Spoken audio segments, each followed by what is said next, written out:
Bien sur vous tous les frères et sœurs, aujourd'hui je vais faire une vidéo réponse à une vidéo de Rachid El Jay concernant la prière donc qui est sur la chaîne Islam chaque jour. Comprends ça pour éviter de prier pour rien. Donc ça a l'air d'être un espèce d'audio de Rachid El Jay. Pour certaines choses, je suis assez d'accord, on va pas se mentir. Je suis assez d'accord sur certaines choses. Maintenant, on va prendre un petit peu le fond ensemble et certaines formes qu'il utilise, que tu utilises Rachid. Et je vais essayer d'ouvrir l'esprit à certaines autres personnes qui pourraient tomber sur cette vidéo par rapport à d'autres versets, puisque tu vas beaucoup parler du comment et aussi du pourquoi. Et j'ai envie de parler du depuis quand. Donc, puisque par rapport à certains hadiths, exemple, prier comme vous m'avez vu prier, etc., qui donnent un petit peu cette façon de faire sunnite, c'est-à-dire prenant le Coran et surtout la Sunna, dont j'ai déjà parlé dans cette vidéo, particulièrement prière coranique et ajout hadithique, donc où j'ai justement mentionné que par rapport aux ablutions, Sourate 5, verset 6, 4, 43, porter sa parure, vêtement, tu vas en parler un petit peu justement, 7, 31, se tenir debout, 2, 238, réciter du livre ou de l'écrit, 29, 45, prendre une voix médiane, 17, 110, s'incliner, se prosterner, 22, 77, et après la prière, 4, 103, par exemple, et il y a d'autres occurrences. Donc, je vais te le mettre et ça sera intéressant que tu visionnes cette vidéo. Donc, en vérité, il y a énormément de hadiths qui en parlent, donc je vais pas trop faire la vidéo. Donc, par exemple, surtout dans Bukhari, tome numéro 1. Donc, ça, c'est des références avec tous ces fameux hadiths. Par exemple, tu as le takbir relevant la tête au hadith 784 et 85. La Fatiha obligatoire 756. Tu as aussi, par exemple, troisième et quatrième unité dans le 818. Tu as 831, tu as le Tashahhud. 838, tu as le Teslim. 843, les 33 fois où il faut dire telles et telles invocations, etc., etc., etc. Donc, des choses qui sont sunnatiques et pas coraniques. Pour moi, à mon humble avis, il y a une déviation et surtout des ajouts, des rajouts pour justement tenter de prier comme soi-disant le prophète priait, alors qu'en vérité, ce sont des hadiths, Muwatta, Muslim, Bukhari, etc., etc., etc. Et surtout que j'ai fait cette vidéo pour répondre aussi à ce blasphème à mon humble avis. Sans la sunna, on ne saurait pas prier et justement, on va aller dans des versets coraniques qui montrent que Abraham savait faire la salade, il invite sa descendance à le faire, Shoaib, Moïse, Jésus, etc., etc. Donc, jusqu'à preuve du contraire, sans la sunna qu'on attribue à Mohammed, donc par les hadiths. D'accord. Donc, on va un petit peu t'écouter. Et encore une fois n'est pas coutume, il y a des choses avec lesquelles je suis d'accord dans ce que tu as dit. Je pense qu'on va pas écouter en entier, sinon la vidéo elle va être balèze. Le prophète alayhi salatu wassalam, était à quelques instants de quitter ce bas monde et voilà la recommandation qu'il a laissée derrière lui. As-salah, as-salah, la prière, la prière. La prière, c'est ta source de réussite ici-bas dans le delà. Donc, déjà, c'est un hadith que tu cites quand même, il faudrait le dire, parce que ça vient pas du Coran, mais bon, ça paraît logique. Et je suis assez d'accord avec ce que tu dis aussi à la suite, c'est vrai que la prière, c'est vrai qu'elle est importante, c'est un besoin, etc. Même si j'estime que votre dogme sunnite, dans un sens, a dévoyé tout cela par certains caractères obligatoires, par la façon de faire, avec un million de trucs à respecter, etc. Et justement, on va venir à cette façon de dire aux gens, oui, mais là, ce que tu as fait, ça sert à rien, ta prière est nulle, etc. Et ça, personnellement, je trouve ça grave. Et on va voir justement que les enfants d'Israël aussi faisaient la salade, par Ne exemple. la lâche pas et ne t'en prive pas. Elle est indispensable comme l'est l'oxygène pour pouvoir vivre. Mais il y a prière et prière. Il y a des gens qui prient Alhamdulillah, mais il y a des gens qui pensent prier alors qu'ils ne prient pas. Ils prient pour rien, peut-être depuis 10 ans, depuis 20 ans, depuis 30 ans, depuis 60 ans et plus. C'est pas moi qui l'ai dit. C'est le prophète Mohammed alayhi afdalus salati wa askat taslim. Rapporté par Abu al-Qasim avec une bonne chaîne de transmission, le prophète alayhi afdalus salati wa askat taslim nous dit. Et là, c'est une mise en garde sur le fait de ne pas être négligent avec l'acte d'adoration pratique le plus important et le plus aimé auprès d'Allah. Donc voilà, donc ils pensent prier, mais ils ne prient pas. Donc ça va être par rapport au comment. Donc ça, c'est aussi tout votre dogmatisme qui te fait dire ça, puisque ça sous-entend quand même clairement que si on ne prie pas exactement comme vous l'avez appris aux gens, pas de prière. Ça a servi à rien. Donc je sais pas si tu te rends vraiment compte du poids de tes mots. D'accord? Et puis on pourrait même aller plus loin. C'est-à-dire que les gens sans étiquette, qui croient en Dieu, qui savent qu'il est là, s'ils prient pas comme vous, qu'en est-il d'eux? On peut aller jusqu'aux juifs, les chrétiens, etc. D'accord? Donc grosso modo, il n'y a que les gens qui prieraient comme vous l'avez appris aux gens, et j'ai envie de dire, et encore. Parce qu'il y a plein de gens, ils connaissent pas tous vos livres de sources, etc. Et faire les choses d'une manière carrée comme vous le voulez. D'accord? Tu vas parler un peu plus loin de ce genre de petits détails. Mettre les mains comme ci, etc. etc. D'accord? Jouons pas sur les mots. Mais vous avez énormément de conditions pour la validité de la prière. C'est comme ça que vous les appelez. Les conditions de la validité. D'accord? Coraniquement, je t'ai montré les choses, c'est très très simple. D'accord? Et justement, il y a tout ce genre de petits livres. Donc par exemple, comment faire la prière, et ça c'est pour les filles. Et comment faire la prière, et ça c'est pour les garçons. Donc tu vois que par exemple là, c'est une petite fille, et là c'est un petit garçon. Donc bah, j'ai envie de dire aussi, ces livres, ils sont intéressants au niveau de la symbolique, puisque bah voilà, c'est quand même, on va dire, des petits. Donc, voire même des ados, mais bon, je ne rentre pas sur les mots. Donc c'est aussi une incitation à faire la prière, ce que j'estime qui est bonne. Voilà. Même si vous mettez tellement la pression aux gens, alors attention, t'as raté une prière, etc., que du coup, des fois, ça devient un petit peu un fardeau pour les gens. Oui, ça devient un fardeau pour les gens, votre façon de faire. Et au final, des fois, ça peut être contre-productif et les en éloigner. D'accord?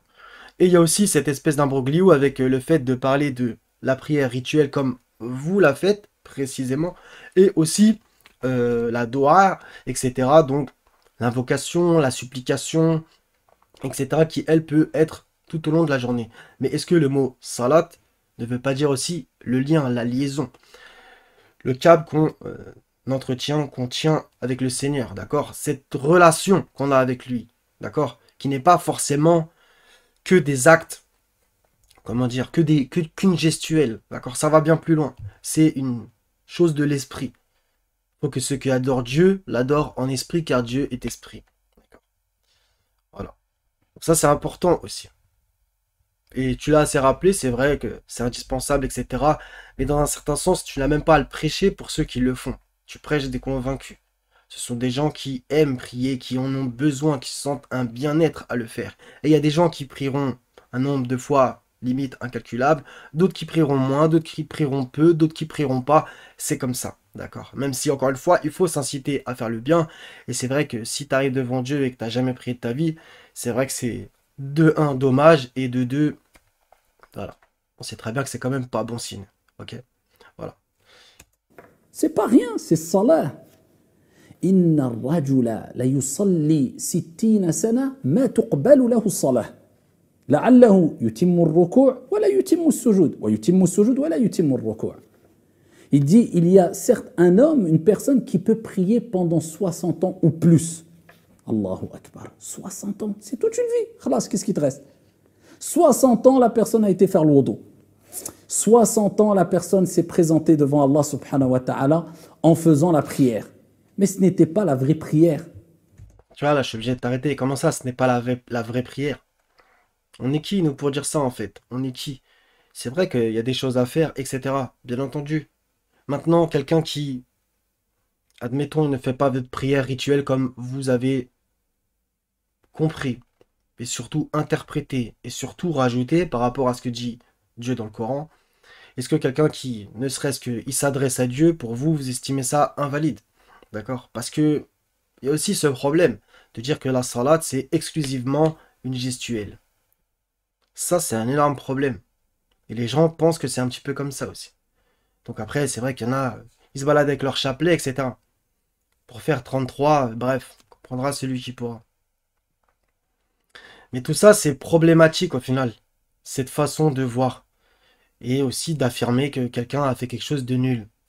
C'est vrai qu'il y a des choses où le Seigneur pourra nous dire, ceci a été caduque. C'est vrai. Qu'il y a des gens qui pensent faire le bien, mais au final, ce sont les plus grands perdants. Si tu connais le verset, par exemple. C'est vrai, ça peut arriver. Néanmoins, quand on s'adresse au Créateur, au Seigneur Tout-Puissant, qui nous incite, nous exhorte à maintenir le lien avec lui, la prière, la supplication, nos plaintes, nos remerciements, notre gratitude ou non envers lui, pourquoi affirmer ici-bas, sans connaître les gens, que telle action qui, d'apparence, est super belle, est vraie, est pure, elle est nulle pour tel et tel gens. Personnellement, je trouve ça grave, d'accord. Après, c'est vrai que si tu t'adresses à des pierres ou autres, c'est un autre sujet. Là, on parle de celui qui s'adresse au Créateur, d'accord. On va s'arrêter là pour ta vidéo. J'invite tout le monde à la regarder si vous avez envie. Vous tapez comprends ça pour éviter de prier pour rien, etc. D'accord. Donc, on va aller justement dans la sourate 14, versets 39 à 40, par exemple. Je cherche refuge auprès de Dieu contre Satan, le banni. Voilà ce que Abraham dit, et le verset 37 est magnifique aussi, afin qu'ils accomplissent la salat, etc. Voilà. Donc déjà, il parle de la salat, Abraham. Donc, Abraham, jusqu'à preuve du contraire, il n'y avait pas de judaïsme, pas de christianisme, pas d'islam, en vérité, du sunnisme. Ça n'existait pas. Et il parle déjà de salat. Donc je sais pas si tu te rends un petit peu compte quand même. Louange à Allah qui, en dépit de ma vieillesse, m'a donné Ismaël, Isaac. Certes, mon Seigneur entend bien les prières. En vérité, ça serait plus les doigts. Il entend bien les doigts. D'accord. Oh, mon Seigneur, fait que j'accomplisse assidûment la salat, ainsi qu'une partie de ma descendance. Exauce ma prière, ma doa, ô notre Seigneur. Ok. Donc ça, c'est important à comprendre. Donc si Abraham savait la faire, ne venez pas me dire, on ne peut pas la faire sans Bukhari. Ça ne colle pas. Et Abraham est notre père. Sourate 22, verset 78. Ok. Par exemple. Donc ça, c'est très important. Tu as parlé du comment et de combien les gens prient, etc. Donc j'invite tout le monde à lire 73-20, par exemple. 2,83. Lorsque nous avons pris l'engagement des enfants d'Israël de n'adorer qu'Allah, de faire le bien envers les pères, mères, proches parents, les orphelins et les nécessiteux, d'avoir de bonnes paroles avec les gens, d'accomplir régulièrement la salat et d'acquitter la zakat. Les enfants d'Israël savaient faire la salat. Donc j'invite tout le monde à méditer sur ces versets, qui ne sont pas anodins, loin de là. Et le 5,12 va dans le même sens. 2,83, 5,12, c'est par rapport aux enfants d'Israël et la salat. 7,31, c'est par rapport aux enfants d'Adam. Dans chaque lieu de salat, portez votre parure, etc. etc. Et ça, c'est important. Ya bani Adam. Donc, ô enfants d'Adam. Donc là, on parle de les enfants d'Adam, eux, qui font la salat, qui prient. Il n'y a pas écrit ô vous sunnites, ô vous chrétiens, ô vous juifs, etc. Non. Ou couranistes, chiites, appelle ça comme tu veux. Ya bani Adam. Ça veut tout dire. J'invite tout le monde à méditer là-dessus. Sourate 20, verset 14. Certes, c'est moi, Allah, point de divinité que moi. Adore-moi donc et accomplis la salat pour te souvenir de moi. Voilà ce que Dieu, Allah, notre Seigneur, dit à Moïse quand il lui parle. Adore-moi donc et accomplis la salat. Donc de quelle salat on parle? De la salat que les petits garçons ou les petites filles apprennent dans ce genre de livre, ou par le biais de Bukhari, plus Coran, c'est vrai, il ne faut pas le nier. De quelle salat on parle aussi? Donc si vous nous apprenez et vous nous dites, nous faisons la prière, entre guillemets, coranico-bukharienne, je sais c'est un peu dégueu, mais bon, d'accord? Là, ça serait plus véridique. Mais la salat coraniquement, ce n'est pas ce que vous dites. Parce que des gens antérieurs au Coran, et surtout à la sunna attribuée à Mohammed, faisaient déjà la salat. D'accord? Faisaient déjà la salat. C'est important.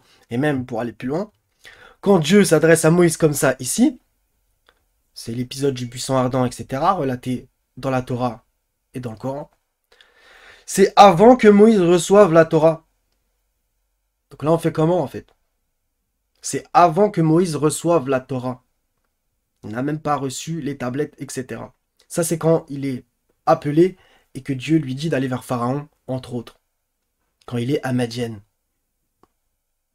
Et on va aller justement au 10,87, ça va être très important aussi. 31,17, c'est Luqman, donc dans la sourate qui porte son nom.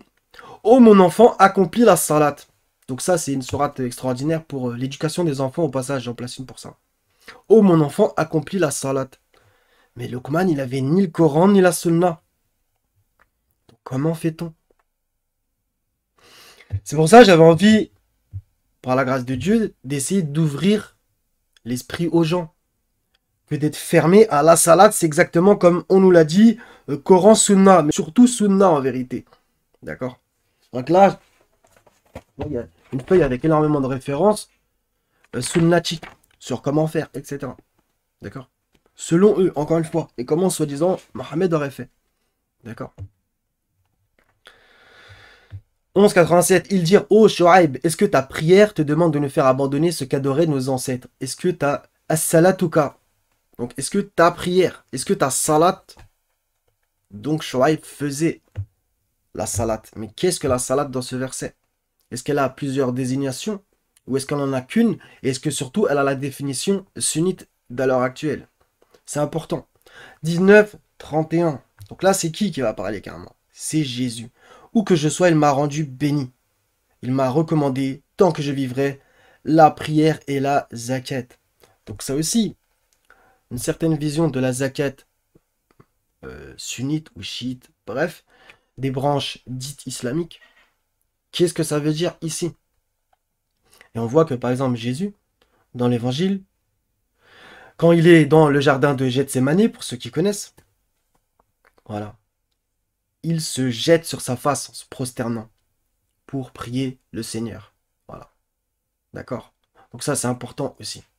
Et dans la Bible, il y en a à gogo des versets que les prophètes s'inclinaient, se prosternaient, etc. Il y en a à gogo. Va sur emci.com et tu fais des recherches. Tu tapes incliné, prosterné, tu verras. Par toi-même. J'invite tout le monde à faire les recherches. Voilà. Donc les gens savaient la faire. Ils savaient la faire. On n'a pas attendu Bukhari, je suis désolé. 3,38. Alors Zacharia pria son Seigneur et dit: oh mon Seigneur, donne-moi venant de toi une excellente descendance, car tu es celui qui entend bien la prière. Bon, ici c'est le mot doa, d'accord? Donc une invocation, une supplication, des paroles adressées à Dieu, tout simplement. Pas forcément que dans la gestuelle. C'est une chose de l'esprit et du cœur. Un peu comme le principe de prier sur sa monture, etc. Aussi, on peut y aller. Voilà. Ce n'est pas que une adoration rituelle par la gestuelle. Comme ça, comme ça, comme ça. Voilà. Je sais que tu le sais, mais je suis obligé de le dire. 10,87, ça va être intéressant et important. On va du coup aller sur Coran seul. Donc, Sourate 10, verset 87. Donc, j'aime beaucoup la traduction droit chemin comme il l'a fait, c'est magnifique. Nous révélâmes à Moïse et à son frère, donc à Aaron: installez votre peuple dans des maisons en Égypte. Faites de vos maisons des Qibla. Il a bien fait de le mettre parce que c'est ce qui a écrit. Et accomplissez la salat, fait l'annonce aux croyants. C'est intéressant aussi dans la traduction d'en dessous, The Monotheist Group, un point focal pour le mot Qibla. Lui, il l'a traduit, alors que droit chemin, il ne l'a pas traduit. C'est intéressant. Et tiendra la prière de contact. Voilà. Donc prière de contact et la prière de l'esprit, du cœur, etc. qui s'appellerait plutôt la doua. Après, encore une fois, tu peux avoir une meilleure définition, etc. Essayons de ne pas nous chamailler coraniquement. D'accord? C'est un sujet qui est important et à mon humble avis très intéressant. Et voilà. Et aussi, mot à mot, ça peut être intéressant aussi pour le mot Qibla, il a mis le mot orientation. D'accord? Et le mot salat, lui, il met entre parenthèses sollicitude, communion, cohésion, l'attention. C'est vrai qu'il y a une communion avec Dieu, ça me paraît intéressant. D'accord? Donc voilà, je voulais un petit peu te parler de tout ça. Donc la Qibla et d'autres choses. La doua, la salat, etc. Donc comme tu l'as vu, les gens n'ont pas attendu Bukhari. Ce n'est pas méchant de le dire. C'est une réalité coranique. Pour savoir faire la salat. Donc après, si tu veux absolument prier comme en vérité tu penses, tu n'as même pas une certitude totale, comme soi-disant le prophète aurait prié, bah c'est dans Bukhari. Fais ce que tu as à faire. Fais ce que tu as à faire. Mais est-ce que tu es sûr que tu es dans le vrai? Parce qu'après, tu vas nous dire, peut-être comme Rachid il a fait au départ, que si tu pries pas comme là, bah les autres, leur prière, c'est nul. Ah non, je suis désolé. Nul N-U-2-L-E, ouais, mais ça c'est nul N-U-L ce que tu racontes. C'est grave. C'est grave. C'est grave. Voilà. Voilà les frérots, les sœurettes, soyez tous bénis et en paix. À la prochaine si Dieu veut. Paix sur vous tous et prions les uns pour les autres.